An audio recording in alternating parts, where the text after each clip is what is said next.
Pardonnez-moi, allons au fond des choses.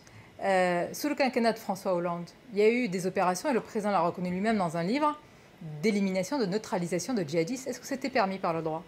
Mais attendez, non, s'il vous plaît. Vous mélangez tout. Non, mais moi, je ne réponds pas à des questions comme ça. Je vous demande, vous voulez respecter l'état de droit? Est-ce que pendant le quinquennat de François Hollande, il y a eu, et beaucoup de gens s'en réjouissent, des éliminations de djihadistes sur le sol étranger? Oui.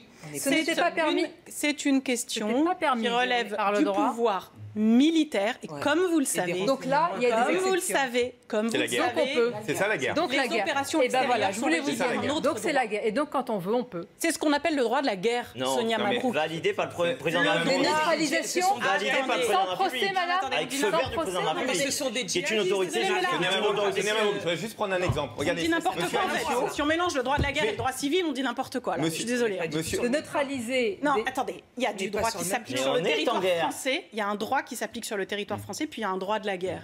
Il y a donc, c'est ce qu'on appelle deux fonctionnements qui sont des fonctionnements différents. C'est ce qu'on appelle aussi des opérations extérieures. Il y a des opérations exceptionnelles.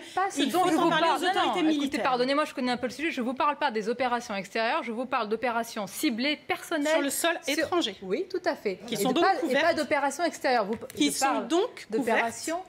Oui, je ne dis pas que c'est illégal. Je vous interroge sur les limites de l'état de droit. Nos soldats, on dit neutraliser. Ils ont abattu. Mais voilà. Pourquoi ne pas le reconnaître? Ça a été annoncé par Florence Parly, le responsable d'Al-Qaïda au Mali. Mais on ne peut pas faire ça sur le sol français. Mais parce que c'est la guerre. C'est la guerre. On est sur le sol malien. Mais évidemment, pardonnez-moi, mais me rappelez pas. Mais je vous le dis que quand le président de la République l'a dit dans le livre, ça a provoqué un débat parce que nous ne savions pas qu'il y avait des opérations, comme on appelle à dominem, qui étaient menées sur le sol. Ça peut vous surprendre, mais c'est la réalité du débat. Lorsque vous avez ce type de responsabilité, vous avez aussi la responsabilité de sécurité et militaire et de guerre. Ça, c'est autre chose.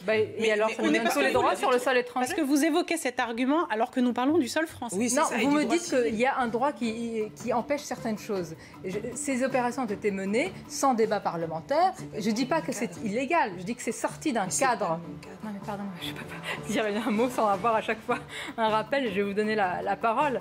Renseignez-vous sur ces opérations. Je ne dis pas qu'elles sont illégales. Je dis qu'elles sortent d'un cadre parlementaire, j'allais dire normal et logique, et que quand on est en guerre, on accepte de les faire. C'est un rappel. Bien sûr, mais nous ne sommes pas sur le sol français aujourd'hui. Mais on n'est pas dans le même cadre. Nous ne sommes pas en guerre.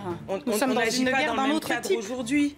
Ici, on est sur le sol français, comme l'a rappelé Mme Meadel. On est sur le droit civil. Et on n'est pas sur la protection comment dirais-je, des intérêts dans un sol étranger, parce qu'on sait qu'ils peuvent venir nous menacer chez nous. C'est pas la même chose.